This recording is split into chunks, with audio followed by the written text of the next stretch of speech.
देव की, कबीर परमात्मा की भक्ति नहीं करोगे परम संत लेकर यथार्थ मंत्रों से, तब तक आप अपना प्रारब्ध तो भोगते रहोगे, जैसा किया वैसा कर्म भी भोगोगे। अन्य किसी भी देव की, किसी भी भगवान की आप जी पूजा करते हो, उससे आपके ठीक है पुण्य और भक्ति कर्म जो उस स्तर के हैं वो तो इंक्रीज हो जाएंगे, वो पुण्य तो बढ़ जाएंगे, लेकिन आपके गुड अकाउंट में लिख दिए भी जाएंगे। लेकिन आपके प्रारब्ध के कष्टों में, संकटों में कोई परिवर्तन नहीं कर सकते, नहीं हो सकता, क्योंकि वो प्रभु जिनकी आप साधना करते हो वो अंगारी नहीं है, वो पापों के शत्रु नहीं है, वो बंदी छोड़ नहीं है, वो बमबारी नहीं है। इसलिए हमने उस परम पिता परमात्मा पूर्ण ब्रह्म की वो सत्य भक्ति करनी पड़ेगी, जिससे हमारे पाप भी नाश हो, प्रारब्ध में हमारे जो कष्ट लिखे हुए हैं उनको भी परमात्मा नाश करे। पुण्यात्माओं, परमात्मा की प्राप्ति भक्ति हम इसी उद्देश्य से करने लगते हैं कि प्रथम तो हम ये चाहते हैं कि भाई भगवान हमारा कल्याण करे, साधना भक्ति करने से हमारा कल्याण हो। कल्याण का क्या तात्पर्य है? कल्याण का अर्थ है कि हमें हर प्रत्येक, जैसे प्रत्येक दिशा में हम सुखी हों, ना कोई आपत्ति आवे, ना कोई कष्ट भोगना पड़े और पूर्ण मोक्ष हो। कल्याण का अर्थ होता है कति छुटकारा हो जाए, हम बिल्कुल दुखों से दूर हो जाए, उसको कल्याण कहते हैं। अब कति छुटकारा क्या हो? कोई पाप, कोई दुख ना हो, और दुख तब तक बना रहेगा जब तक आपका जन्म मृत्यु है, क्योंकि यहां जब आपका प्रारब्ध बनकर आओगे तो पुण्य और पाप दोनों होंगे। उन पुण्य और पापों के साथ साथ आपको अन्य भी आपदाएं, प्राकृतिक आपदाओं का भी सामना करना पड़ता है।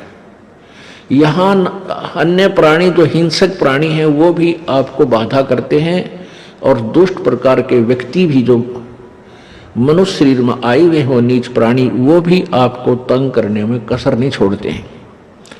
तो जब तक आप यहां आते रहोगे, जन्मते मरते रहोगे, आप सुखी नहीं हो सकते। ये सुख हो ही नहीं सकता, क्योंकि मां के पेट में दुख पान लगाए प्राणी, मां के गर्भ में ही इतना कष्ट ये उठाता है कि ऊपर ने तो पैर होते हैं, नीचे को सिर, और फिर वो बच्चा अंदर उसको बहुत पीड़ा होती है। आत्मा जो है ये,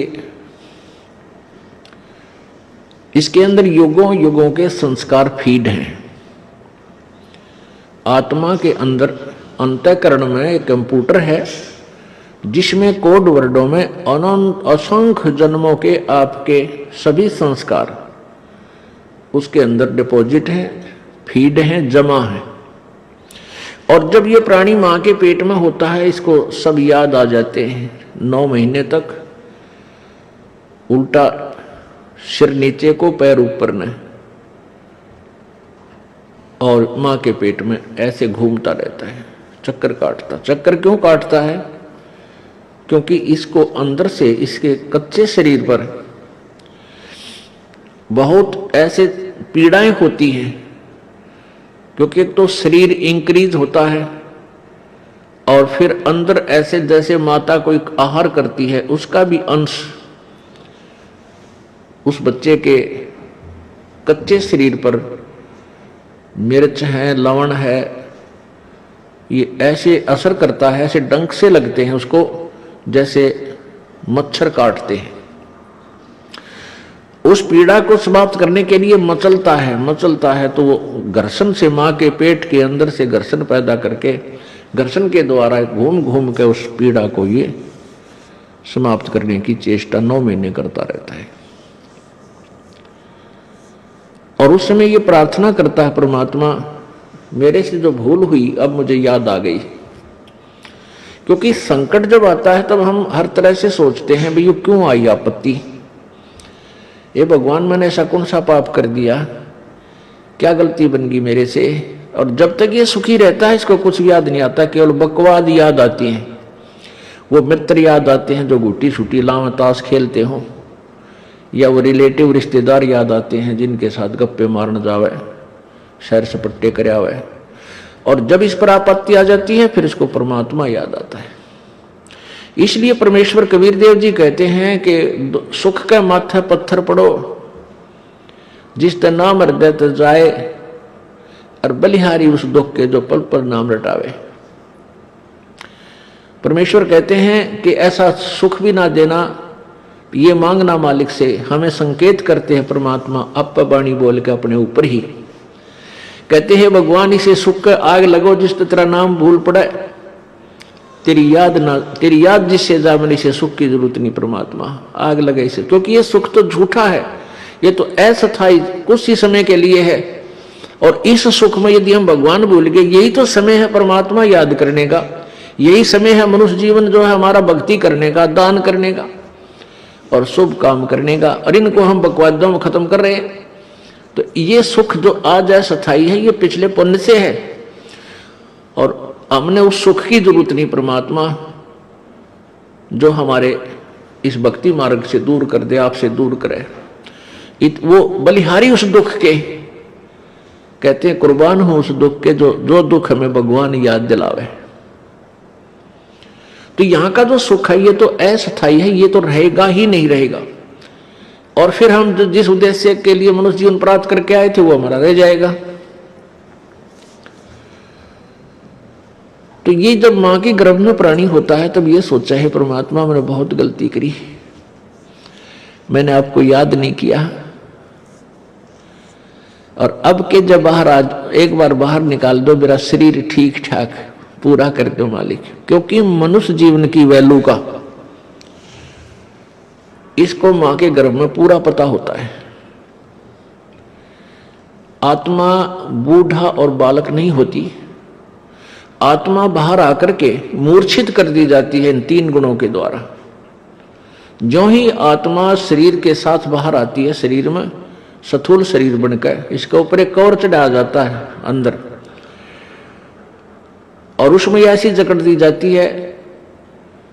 और बाहर आते ही जब तीनों गुण रजगुण ब्रह्मा सदगुण विष्णु तम गुण शिव जी, ये एक एक इंजेक्शन लगा देते हैं इसके, और जिससे ये मूर्छित हो जाती है। इसको पता नहीं तू कौन है, कहां से आई है, क्या उद्देश्य है तेरा। फिर इसको नए सिरे से कह कह सिखाया जाता है, ये तेरा चाचा है, ये तेरा ताऊ है, ये तेरा पापा है, तेरी मम्मी है, ये तेरा भाई है, ये तेरी बहन या बुआ, ये तेरा खेत है, ये पशु है, इसका ये पक्षी है। यानी नए सिरे से इसको ये ऐसी शिक्षा फिर दी जाती है। मां के गर्भ में इसको पता होता है कि मैं जब भी जाता हूं, बाहर गए हैं उसी समय हमने भक्ति नहीं की। और परमात्मा की सत्य भक्ति ना करने से, अन्य भक्ति तो बहुत की, जैसे ओम नाम का जाप करके ऋषियों ने हठ योग करके तप किए, उस साधना से कहाँ चले गए, स्वर्ग चले गए, महास्वर्ग चले गए, वहाँ देवता बन गए, ब्रह्मा विष्णु महेश तक की पदवी को हमने प्राप्त कर लिया। और फिर अपने पुण्यों को समाप्त करके हम फिर पशु बन गए, पक्षी बन गए, गधे बन गए, कुत्ते बन गए, सुअर बन गए। ये भक्ति भी यूजलेस, जिसे संकट तो मिटाई नहीं, ठीक है कुछ समय के लिए जो बकवाद थी स्वर्ग में वो ठाठ कर आए। जैसे एक धनी व्यक्ति यहाँ हरियाणा, पंजाब, राजस्थान, उत्तर प्रदेश आदि का, और 2 महीने कुल्लू मनाली शिमला की साइड चला जावे, पैसे ले जाओ 20, 30, 50 हजार 2 महीने के लिए, पूरा परिवार चला जाए, चाहे आप अकेला जाए। और वहां क्या करते हैं, ठाठ करने का क्या तरीका है कि होटल में कमरा किराए पर ले लिया, और वहां सारा दिन ठंडी ठंडी हवा, अच्छे बाग बगीचे, पहाड़ दृश्य दिखाई दे सुंदर सुंदर, उनने घूम फिर के देखा है।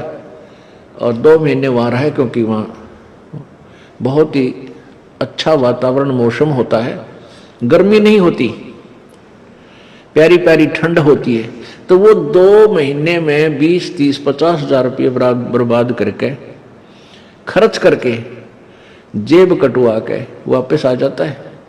और 10 महीने फिर कर्म क्षेत्र में वो खून पसीना करे, झूठ बोला, क्षेत्र लूटा खसोटा, यानी पुण्य पाप इकट्ठे करे। ऐसे ही ये मनुष्य जीवन है। जब तक हमें स्थायी स्थान नहीं मिलेगा, सतलोक प्राप्ति नहीं होगी, यानी पूर्ण मोक्ष नहीं होगा, जन्म मृत्यु सदा के लिए नहीं मिटेंगी, तब तक हमारा ये चक्कर पड़ा ही रहेगा। तो इस आत्मा को मां के शरीर में ये भी पता पेट के अंदर ये भी पता चल जाता है कि जो साधनाएं मैं कर रहा हूं ये भी पूर्ण मोक्षदायक नहीं है, ये संकट निवारक भी नहीं है, और अब के पूर्ण संत की खोज करूंगा जो देवता बने हुए हैं। अब उन देवताओं को जब ये देवता पद प्राप्त करने की या स्वर्ग जाने की जो साधना करके चले गए, उसी साधना को ये अंतिम मान रहे थे, श्रेष्ठ मान रहे थे। तो वहां जाने के बाद फिर इनको याद आता है कि वेदों में लिखा है, क्योंकि जिन ऋषि महर्षियों ने वेदों अनुसार साधना की, और वो कहां गए? ब्रह्मलोक में। ब्रह्म की पूजा करने वाले ब्रह्मलोक में जाते हैं। और गीता जी अध्याय नंबर 8 के श्लोक नंबर 16 में लिखा है कि ब्रह्मलोक पर्यंत भी सभी आवागमन में है, जन्म और मृत्यु के अंदर है। तो इनको वहां पता चलता है भाई हमने वेदों अनुसार साधना की और हम यहां आगे चलो स्वर्ग प्राप्त हुआ, महास्वर्ग मिल गया, लेकिन यहां भी मृत्यु होगी, हम फिर जाएंगे इसे छोड़कर। तो वहां क्या इनकी आपस में कैसी चर्चाएं चलती हैं इन देवताओं की? कहते अभी हमने कोई पूर्ण संत नहीं मिला, हमारे को पूर्ण संत नहीं मिला, इस कारण से हम यहां तक की साधना की। तो वो आपस में चर्चा करते हैं पूर्ण संत और कौन होता है, कैसा होता है। फिर वहां परमात्मा पूर्ण ब्रह्म इनकी आत्मा को झंझोड़ते हैं, इनको याद दिलाते हैं कि तुम पढ़ा करते थे यजुर्वेद अध्याय नंबर 40 के और श्लोक नंबर 10 से लेकर 13 तक। उसमें लिखा है कि वेद ज्ञान देने वाला जो प्रभु है वो कहता है कि वो परमात्मा के पूर्ण परमात्मा के विषय में यथार्थ जानकारी, वो जन्म लेता है या नहीं लेता है, वो साकार है या निराकार है, उसके विषय में जो जानकारी है वो किसी तत्वदर्शी संतों से पूछो, सुनो। तो वो तत्वदर्शी संत का ज्ञान उन वेदों से भिन्न है, इससे सिद्ध है। तो फिर ये वहां चर्चा करते हैं भाई जब मनुष्य जीवन मिल गया, अब के जब मनुष्य जीवन परमात्मा दे देगा, कहते हैं हम पूर्ण संत की तलाश करेंगे जो वेदों से भी आगे का ज्ञान जानता हो।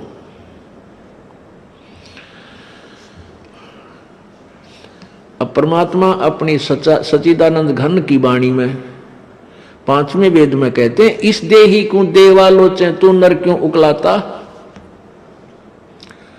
जैसे कई व्यक्ति दुखी हो जाते हैं अपने प्रारब्ध के पापों से, संकट के ऊपर संकट, संकट के ऊपर संकट आ रहा है,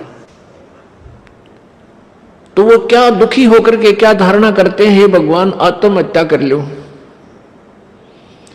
इसके विषय में परमेश्वर अपनी वाणी में कहते हैं इस देही को और देवता लोचे तू नर क्यों उकलाता। इस मनुष्य शरीर को तो देवता भी तरस रहे हैं जो तुझे प्राप्त हुआ है, और तू इससे क्यों उकलाता है, यानी इससे क्यों छक लिया। अब इससे दुखी होकर तू इसको नाश करने जा रहा है, इससे अच्छा कोई संत तलाश कर, भक्ति कर, पूर्ण संत की खोज कर। अब यहां इन जालिमों ने क्या जुल्म कर रखा है, ये नकली संतों ने, ये असली संत तक जाने नहीं देते। जगह जगह इन ठगों ने अपनी दुकानें खोल ली, ना इनको कह का पता, ना भगवान का पता, ना भक्ति का ज्ञान, और लंबे चौड़े आश्रम बना लिए और ऐसी मार्मिक बातें लिख दी। सचखंड की सड़क वो तरह का जो सचखंड, सतलोक की सड़क माने सीधा रास्ता, पक्की, जिसमें कोई बाधा ना हो। तो श्रद्धालु तो फिर जाएगा भाई, जिसको रोग है, जिसको चाह है परमात्मा की, वहां जा फंसे नकलियां के पास। पूर्ण मोक्ष मार्ग इसी आश्रम में प्राप्त होता है। इस तरह के पता नहीं कितने संत बने हुए हैं। तो ये सबसे बड़ा काल का जाल है, ये नकली संतों का होना। तो कहने का भाव ये है कि देवता भी इस मानव शरीर को तड़फ रहे होते हैं कि कभी मानव शरीर मिले, पूर्ण संत खोज करूं और भक्ति करूं। जैसे आप हाथी को देखते हो, हाथी ऐसे सिर मारता चलता है। अब हाथी को नेक्स्ट जीवन, अगला जीवन दिखाई देता है कि इसके बाद मैं के बनूंगा, गधा बनूंगा या कुत्ता बनूंगा या सुअर बनूंगा या मानव बनूंगा।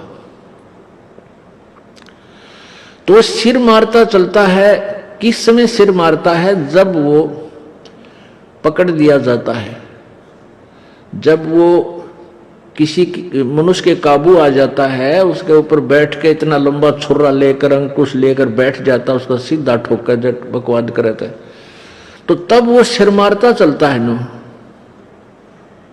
खड़ा खड़ा भी सिर मारता रहता है। अब वो ये सोचता है वह बड़ा फंसा, बहुत फंसा मैं, और जय इब का मनुष्य शरीर मिल गया तो पूर्ण संत की, पूर्ण परमात्मा की भक्ति करूंगा। पूर्ण संत की खोज करके और सही भक्ति करके अपना पीछा छुड़वाऊंगा। अब परमात्मा यहां क्या बताना चाहते हैं कि जो कुंजर सिर धुनत है, अगला जन्म सुझंत, इब कहेल नर करत सेव पूरे संत। हाथी मन में सोच रहा होता है कि यदि अब की बार मनुष्य जीवन मुझे मिल गया तो पूरे संत की खोज करूंगा। अब परमात्मा फिर उसके ऊपर एक और कहते हैं कि हाथी अर्थात ये आत्मा मन के संयोग से इतनी ढीठ होगी।